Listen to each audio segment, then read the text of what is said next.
62 Days in Captivity. I never imagined that my life would change so much in the blink of an eye. But you know how it is, right? We always think these things only happen in movies or on the news. Emily, a 24-year-old recent journalism graduate, was living what could be the start of a promising career in New York, a city that never sleeps, full of opportunities, but also full of dangers lurking around every corner. She lived alone in a small apartment in Brooklyn, where the nights were hectic and full of children. Not that she complained, she had always found the chaos of the city invigorating, almost like an energy that drove her steps and decisions. She worked as a freelancer, writing for small blogs and local magazines, always looking for a bigger break, something that could catapult her into recognition. Emily was one of those people you look at and think, this girl has something special. An easy smile, an insatiable curiosity, and a courage that sometimes bordered on reckless. But make no mistake, it was this courage that made her so good at what she did. She liked to sneak into the most unusual situations to get that story that no one else could. Danger was always a spice in her life, but not that real danger, you know? Just that adrenaline rush that makes you feel alive. Then, one Friday, she received an anonymous email with a tip promising an exclusive story about a human trafficking ring that was expanding across New York. The kind of story that could change her career. And of course, as you can probably imagine, she didn't think twice before following up on the tip. That's how she worked. Impetuous, driven by a passion for journalism and a desire to make a difference. But that night, something went very wrong. The clue led to an abandoned warehouse in an industrial area of the city. Kind you look at and feel a shiver run down your spine, but you insist on continuing because curiosity is stronger. She went inside, confident that she would discover something great.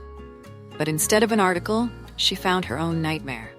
In the blink of an eye, everything she knew was taken away from her.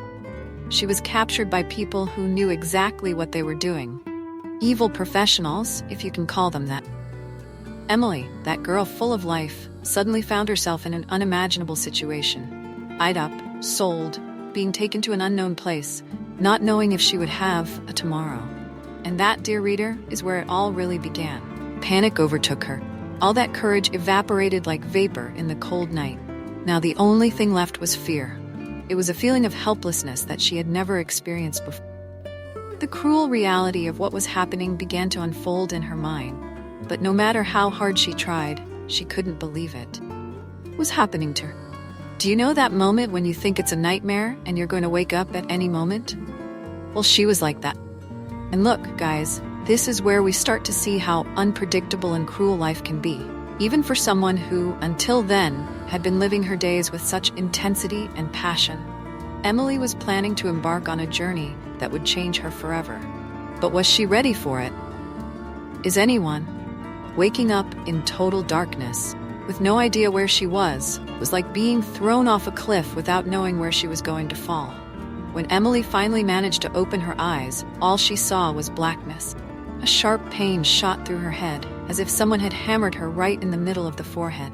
She was lying on something cold, hard, with her arms and legs bound. The smell of mold and metal was unbearable, invading her nostrils and making her almost vomit.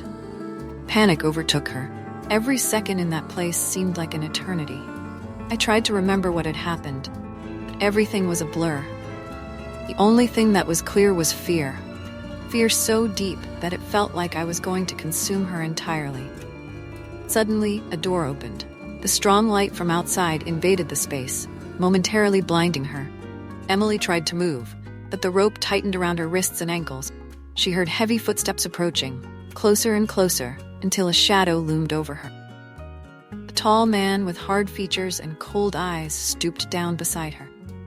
"I guess you're going to be the smart one, huh?" he said, in a deep voice that sent a chill down her spine. "Now you're going to see what happens to people who go where they don't belong."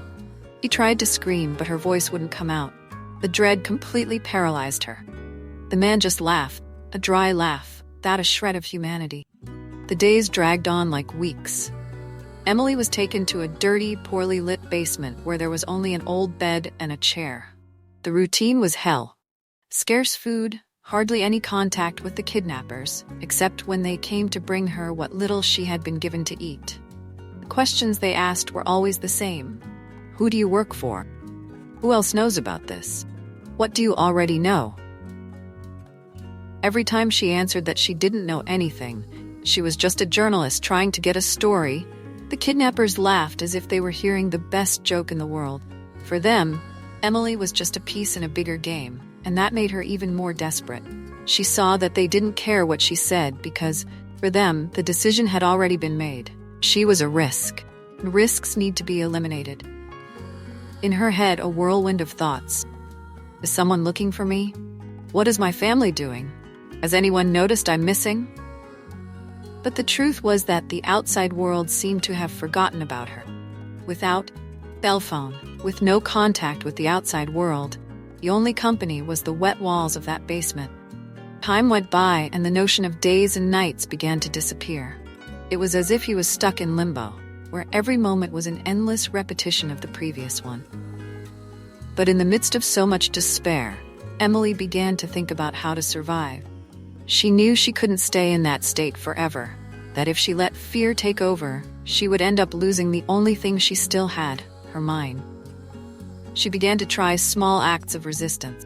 He counted the kidnappers' footsteps as they came, tried to listen to what they were saying outside, and even began to hide bits of food under the old mattress in the hope that if he needed them, he could use them. It was a little, but it gave her a modicum of control over the situation. Then, one day, she sees something strange. One of the kidnappers, the youngest, seemed to hesitate when he looked at her. Unlike the others, he never treated her cruelly. Emilly, always observant, noticed that he took longer when he came to bring her food, as if he was waiting for something. That ignited a spark of hope in her. Maybe, just maybe, he was her only chance of making it out alive. But would you be sure to trust him? What if it was just a trick? Look, guys, Emily's mind was in a constant dilemma. What would you do in her place? Would you trust or continue with your solitary survival plan? Well, these are the questions that life puts in front of us when we least expect it. What Emilly didn't know was that this young kidnapper had his own demons, and that would change everything, both for her and for him. The tension began to build, and with each passing day, the line between despair and hope came thinner. Would he be the key to her freedom, or the final blow to her destiny? The days passed slowly, each one more suffocating than the last. Emilly had already lost track of time. The survival instinct kept her going. Hope, although fragile, still existed, especially when the young kidnapper, whom she had come to call John in her head, came to her. John was different from the others. His posture was lighter, and his eyes, although full of uncertainty, didn't carry the same coldness as the other kidnappers. He never hurt her, never threatened her. At first, Emilly didn't know what to think, but as the days went by, she began to see an opportunity in that silence. She began to test the boundaries, talking to him in a low voice, trying to break down the invisible barrier between them. John never answered, but sometimes she noticed a slight tremor in his hands, as if he was struggling with himself. And then one day, finally spoke. "It wasn't supposed to be like this," said in an almost inaudible whisper, as he put the plate of food down. Those words took Emilly by surprise, almost like an electric shock running through her body. She hid, still tied up, and looked at him with wide eyes. "So, help me get out of here. Please," she begged, her voice trembling. Emilly knew that this was her only chance, and I had to hold on to it with all my might. John looked at her, and for a moment she saw the humanity in his eyes. The fear was there too, hidden behind the dilated pupils. He hesitated, as if the decision he was about to make could destroy everything around him. "They'll kill me if they find out," muttered, more to himself than to Emilly. Her heart raced. It was swinging, and that meant there was a gap. It was all or nothing. "And what do you think you're going to do to me?" Emilly retorted, her voice firmer now, trying to make him see that he was in the same boat. "You can choose, John. I can save a life, or let them destroy me." John discovered that he had been slapped in the face. He knew she was right. The weight of the decision was too much for him. Emilly saw an internal struggle unfolding in his expression. Conflict between fear and the desire to do the right thing. That night, John took longer than usual to leave the basement. He stood in the doorway, staring into the void, as if trying to gather his courage. Emily kept her eyes on him. She knew she couldn't push him any further. The silence between the two of them spoke louder than any words. Finally, he turned to her. "I'm going back," he said before leaving and locking the door behind him. These words, although vague, filled Emily with a hope she hadn't felt for a long time. Maybe, just maybe, he was up to something. The next few days were a mixture of anticipation and agony. Every time John entered the basement, Emily tried to read between the lines, but he became increasingly closed off, as if the weight of the decision was beginning to break him. Until one particularly quiet night, came in again, but this time without the plate of food. Emily knew right away that something was about to happen. John moved in without saying a word and began to untie the ropes that bound her wrists. His touch was quick, almost desperate. When he had finished, he looked straight into her eyes, and Emily saw the determination she had been waiting for. "They've come to make a delivery. We have a little time." He breathed in, pulling her out of the chair. Adrenaline rushed through Emily, and for a moment the pain in her body disappeared. It was the first time in weeks that she had felt hope so alive, so real. The two of them moved through the basement in absolute silence. Each step was a victory, but also a risk. John led her down a corridor she had never seen before, a passage that apparently only he knew. Everything was going well until they heard a noise coming from the entrance. Panic seized Emily's body again. John stopped abruptly and pulled her into a corner, the two of them hiding in the shadows.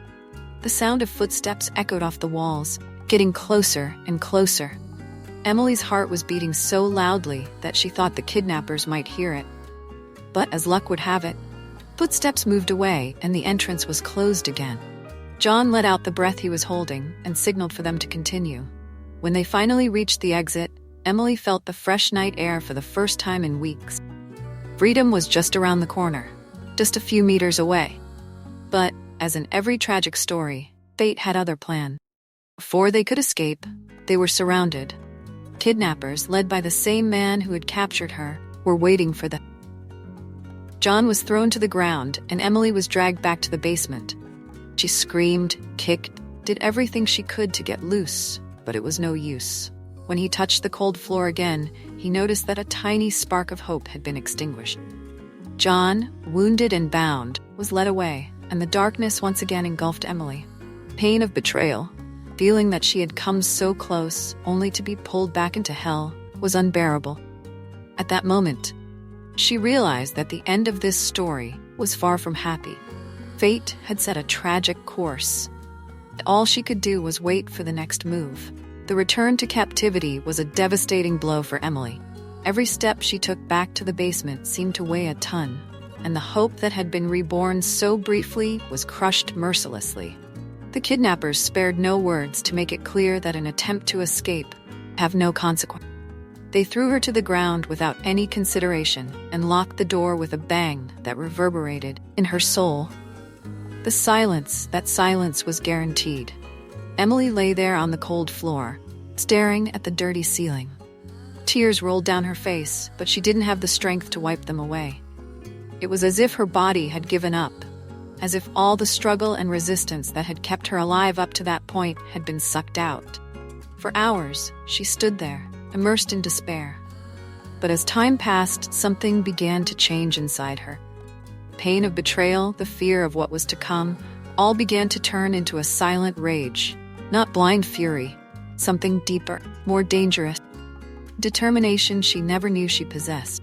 She began to think about everything that had happened up to that point, every blow, every threat, every inferno, and remember that if she wanted to survive, she could no longer count on anyone. The only person who could get her out of there was herself. Emily knew it wouldn't be easy, but desperation forced her to think of alternatives. She turned to studying every corner of the basement, looking for anything he could use to his advantage. He remembered the scraps of food hidden under the mattress and the objects left behind by the kidnapper. Every detail, no matter how insignificant it might seem, could be an important part of her survival plan. Over the next few days, Emily forced herself to stay alert. She knew that the kidnappers were vigilant, especially after the escape attempt. But she also knew that no one is perfect, and that they would eventually make mistakes. She would only be ready when that happened. And then one day, something different happened. One of the kidnappers entered the basement in more of a hurry than usual. He seemed nervous, as if something was out of control. Emily noticed this immediately, and for the first time since she had been recaptured, felt that a new opportunity might be opening up. She remained silent, watching his every move, noticing how he let things fall to the floor, as if he was in a hurry to get out of there. When he finally left, locking the door behind him, Emily quickly declared herself and began to investigate. And that's when I found what I'd left behind: a small penknife, partially hidden under the bed. The discovery was like a ray of hope breaking through the darkness. With that penknife, Emily knew she had a chance. It wasn't much, but it was enough to rekindle the flame of survival inside her. She began to plan every move carefully, waiting for the right moment to act. Over the next few nights, while silence reigned in the basement, Emily prepared herself. The pocket knife was small, but refined enough to cut the ropes that bound her wrists and ankles. She practiced in secret, cutting small pieces of fabric to test the blade, always careful not to leave any traces that the kidnappers couldn't make out. Time seemed to drag on, and the tension was palpable. Every time the kidnappers entered the basement, Emily held her breath, afraid that they would discover her plan. The species seemed to be on her side, as they continued to underestimate her, believing that the escape attempt had broken her spirit. Finally, the moment arrived. One night, Emily heard a heated argument outside. The kidnappers were distracted, involved in a fight they seemed about to get into. She knew it was her chance. Her heart racing, she grabbed her pocket knife and began to cut the ropes that bound her. The blades slid smoothly, and in a few minutes, she was free. With painful but determined wrists, Emily moved through the basement towards the door. She knew that time was short, that they could return at any moment. But every step she took brought her closer to freedom. And she refused to let fear control her. When it finally opened the door, fight outside was at its peak. Two of the kidnappers exchanged punches and shouts, while the third tried to separate them. Confusion was their ally. Emily took advantage of the chaos and slipped into the shadows, moving silently towards the exit. But as in any survival story, species is a double-edged sword. Just when she was a few meters from freedom, one of the kidnappers spotted her. His scream echoed through the place, and Emily realized there was no turning back. She ran like never before, her heart pounding, her breathing ragged with adrenaline. She heard heavy footsteps behind her, but she didn't dare look back. The only thing that mattered was moving forward, reaching the exit and fighting for her life. And then she saw the light outside, the door wide open. Emily used all the strength left in her body and tumbled out, falling to the cold, damp floor. The night was dark, but compared to the basement, it seemed like the clearest day she had ever seen. Adrenaline pushed her to keep running, cross the rough terrain, until her lungs burned and her legs couldn't take it anymore. Finally, when she could run no more, she hid among the trees, panting but free. The pain and exhaustion were almost unbearable, but she was alive. She had escaped. But escape was not the end, and Emily knew it. What awaited her outside that captivity would be as great a challenge as what she wanted inside. And as she leaned back against a tree, trying to catch her breath, she knew that the fight had only just begun. The forest around Emily was plunged into a deep darkness, where the sound of every branch breaking under her feet was like thunder. Her heart was still hammering in her chest as she kept moving, aware that the kidnappers could be on her trail. Freedom, which for a brief moment had seemed so sweet, was now tinged with fear and uncertainty. But Emily knew she couldn't afford to stop. The first rays of sunlight began to appear on the horizon, bringing with them a glimmer of hope. She needed to find help, someone who could take her away from this nightmare. The memories of her days in captivity still weighed heavily on her mind. But there was something stronger that kept her going: a will to live. After hours of walking, exhausted and dehydrated, Emily heard a noise in the distance. It was the roar of an engine. Heart leapt. Perhaps this was her chance to escape for good. Following the sound, she came to a dirt road where she saw an old truck slowly approaching. With the last of her strength, she ran to the middle of the road, climbing out desperately. The truck stopped abruptly, and the driver, an elderly man with a worried look on his face, got out of the vehicle. He moved away from Emily cautiously, his eyes sweeping over her battered figure, the gauze torn and dirty clothes, his face marked by tiredness and despair. "Young lady, what happened to you?" he asked, his voice full of concern. Her voice trembling, Emily told her story, what was left of it. The man, shocked, helped her into the truck and promised to take her to the nearest town, where she could find help. As the vehicle moved along the dirt road, Emily finally allowed her tears to fall freely. Every mile she traveled seemed to relieve some of the weight she was carrying. But the suffering was short-lived. The small town where the man left her was quiet, with few people on the streets on Sunday morning. He accompanied her to the local police station, where the officers were incredulous at her story. However, as Emily gave her statement, something cold began to curl up in her stomach, feeling she couldn't escape. When she had finished telling everything, one of the police officers left the room, saying he was going to check some information carefully. Minutes passed slowly until he returned, accompanied by other officers. The look on their faces was not one of breakdown, but of something darker. "We need to take you somewhere else, miss," said one of them, while another approached with handcuffs. Confusion overtook Emily. "Why? What's going on?" she said, voice weak. But there was no direct answer. They led them out, ignoring her protests and questions. As she was taken into a car, we realized that something was very wrong. The journey to the final destination seemed like an eternity. They went to an old building, not a police station, but a facility of some kind, far from the city. When the car doors opened, Emily was pushed out and led down a dark corridor, where the air was thick and heavy. Inside the room where she had been placed, a man in a suit was waiting for her, with a cold, calculating look on his face. He was introduced as a government official, but his words were known to be threatening. Emily tried to explain again, but he interrupted her, saying that he already knew everything. That the kidnappers weren't just ordinary rapists, but were involved in something much bigger. The revelation hit Emily like a bucket of cold water. She was unknowingly involved in a complex and dangerous network. And unfortunately, her escape put everything at risk. They couldn't just let her go. "You know too much," he said, with a smile that made Emily's stomach turn. "And now, we have to make sure you don't tell anyone." The door opened again, and two men entered. Panic seized Emily, who began to struggle, to scream. But her strength was at an end.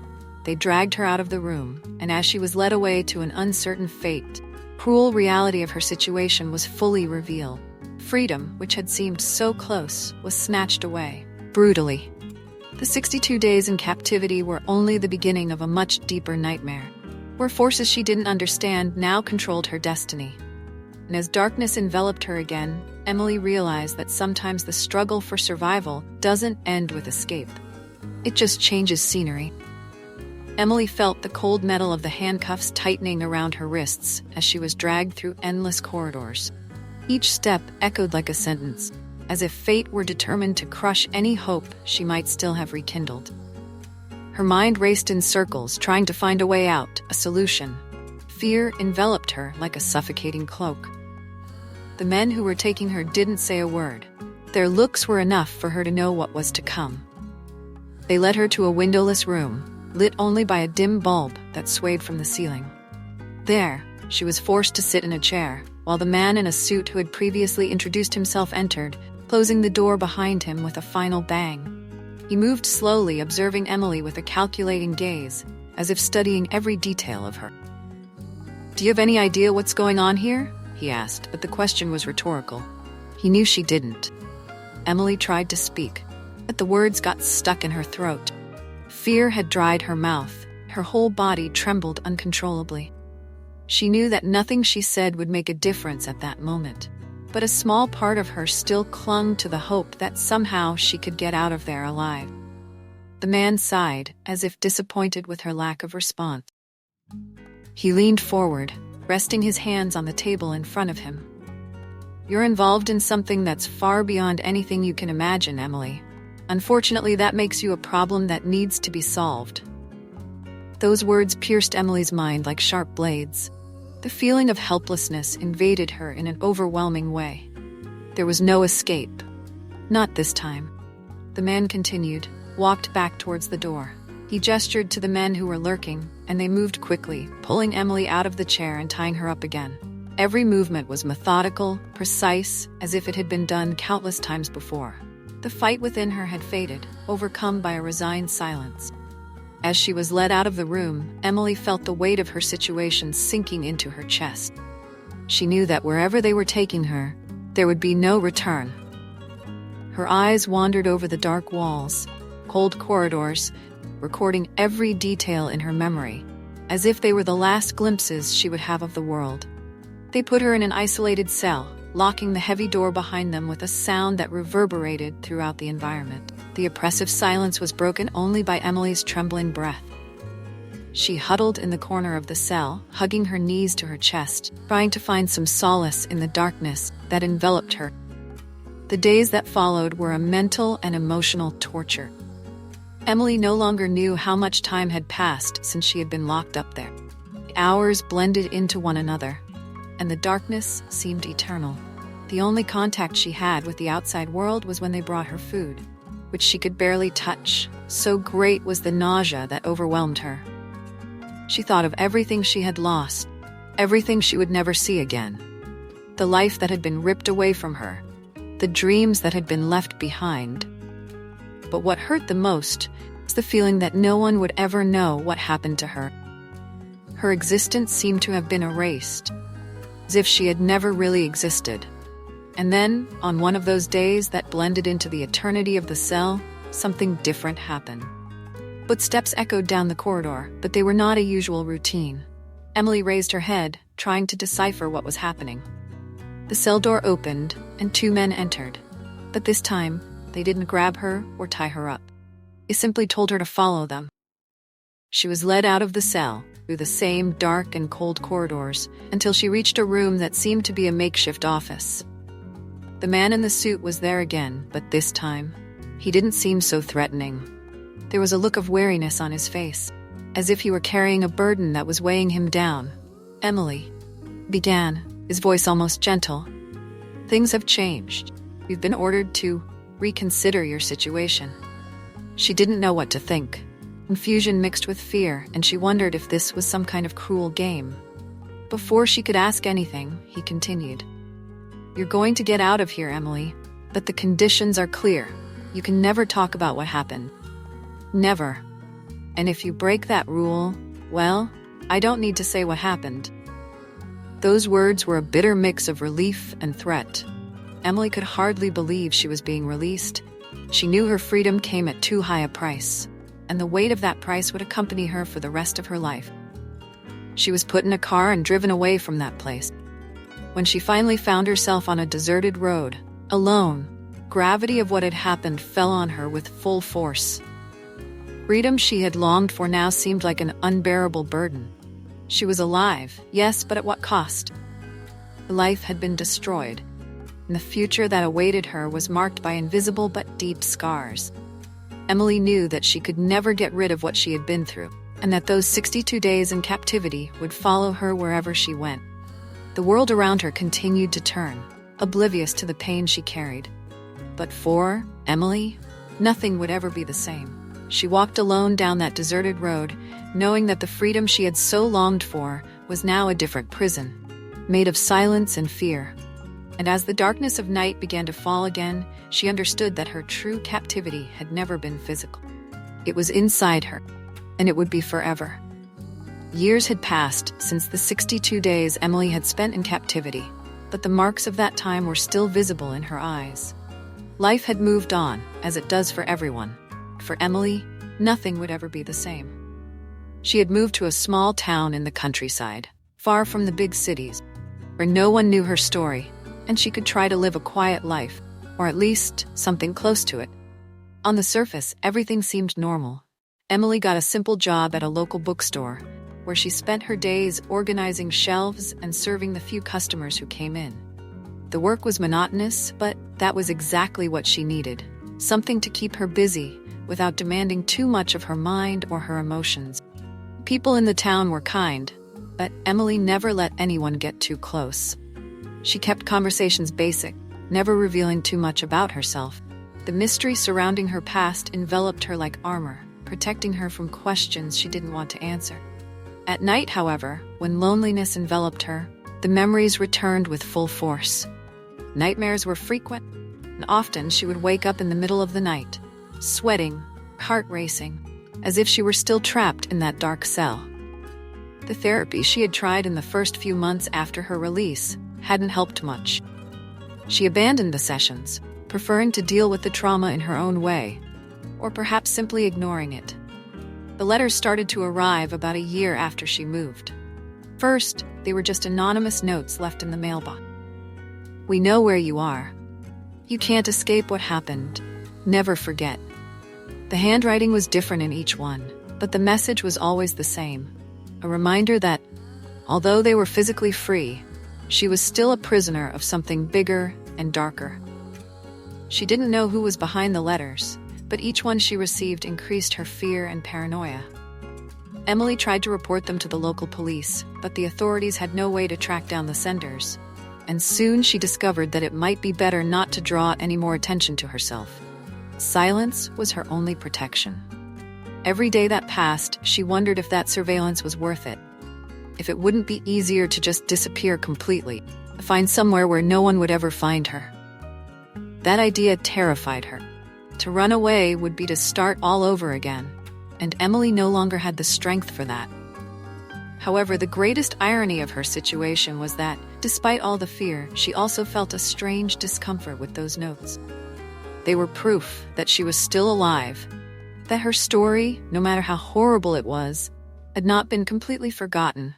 It was a reminder that, no matter how hard she tried to hide, she still existed. Eventually, Emily stopped fearing the notes, not because the fear had disappeared, but because it had become such an intrinsic part of her life. She no longer knew how to live without it. She began to collect them, storing each one in an old shoebox, as if they were memories of a past life. Sometimes, when she felt especially lost, she would open the box and pore over all the messages, trying to find some meaning or pattern that could make sense of what had happened to her. Time continued to pass, and Emily grew older, but the feeling of being watched never left her. She avoided mirrors, hated the reflection she saw in them, as if the image that appeared there wasn't really her, but of someone she barely recognized. Sometimes she wondered what would have happened if she had simply accepted her fate in that cell, if she had succumbed to fear and despair. But then she remembered that, despite everything, she was still here. She was still breathing. She still had a heart that beat, no matter how much each beat brought with it unbearable pain. Gradually, she accepted that this was her new normal. Not a full life, not a happy life, but a life, nonetheless. She began to devote herself more to work at the bookstore, started to get involved a little more with the community, but always keeping people at a safe distance. No one ever knew the real Emily, and perhaps it was best that. She became a shadow of who she used to be, ghost wandering among the dusty shelves, always watchful, always alert. One morning, many years later, Emily woke up and, for the first time in a long time, found that the mailbox was empty. There were no notes, no veiled threats, just silence. She stood there for a long time, staring at the empty space where the letters used to be, feeling a strange emptiness in her chest. Something had changed. She didn't know what. Perhaps, finally, they had decided to leave her alone. Or perhaps they were just waiting for the right moment to strike again. Emily never knew the answer. She continued to live her solitary life, always waiting, always watchful. And so the days turned into years, until one day she simply didn't wake up anymore. She was found in her bed, with a peaceful look on her face, as if she had finally found the peace she had been searching for. But deep down, no one knew what she had really found. At the bookstore, after her death, the local residents came across the shoebox, filled with notes that told a story that they never knew. They wondered what it meant, who had written those messages, and why Emily had kept them for so long. But the answers died with her. and the mystery of her life became just another legend for the small town. And so Emily finally found her rest. Not the rest she desired, but perhaps the only one she could have. A life marked by fear, pain, and the silence that accompanied her to the end. But in the end, she had survived somehow. And perhaps that was enough. The end. If you've read this far, you deserve an Oscar for patience. Show your love for this story with an epic like and comment.